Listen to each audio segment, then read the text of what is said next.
Panginoon, alam kong darating ang mga idinadasal ko sa iyo. Panginoon, salamat sa lahat ng mga blessings mo na ibinibigay sa amin. Salamat sa patuloy mong pagbibigay ng pag-aalaga sa amin. Ang araw-araw na kasama ka ay ang araw-araw na alam namin na we will be provided, Lord. Alam po namin ang sitwasyon ngayon ay problemado pero hindi kami sa sitwasyon namin nakatutok, kundi sa inyo na, Panginoon namin, na kayang magbigay ng mga pangangailangan namin, Lord. Ikaw na laging tumutulong sa amin, Lord. Alam namin na hindi na magtatagal ang aming sitwasyon at makikita at marireceive na namin ang mga bagay na ipinagdadasal namin na magbabago ng aming mga kinakaharap ngayon. At alam namin, hindi na magtatagal yon, Panginoon. Hindi rin kami padadaya sa aming nakikita, sa mga sinasabi ng iba na hindi na magagawa ng paraan at wala ng solusyon ang aming mga problema. Na ito daw ay mas lalala pa, na ito daw ay mas gagrabe pa, na kahit na daw ano ang gawin namin, ay wala ng pag-asa pang mabago ang mga nasa harapan ko, Panginoon.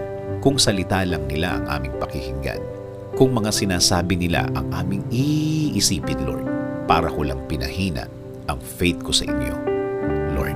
Pangako po, sa inyo lang po kami maniniwala at magtitiwala. Kayo po ang magiging laman ng aming mga puso at isipan. Sa salita nyo lang kami maniniwala at hindi ang sa kanila.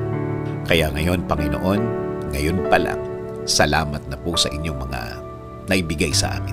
Salamat po sa mga provision mo sa amin.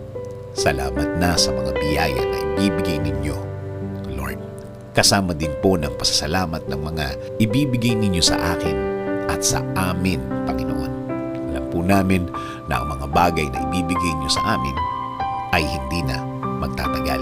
Hindi na magtatagal ang aming pag-aantay. Salamat din po kasi alam po namin na hindi lang kami ang ibibless nyo. Kasama na po ang aming pamilya. Sila rin po ay makakatanggap ng biyaya ninyo, Panginoon. Alam po namin na hindi nyo rin sila pababayaan, Lord. And Lord, please bless our country. Kayo na po, Panginoon, ang bahala sa aming bayan. Please bless our government officials, Lord. Lead them and guide them always. Provide them with more wisdom. Give them the strength that they need, Lord. Lord, maraming salamat sa lahat.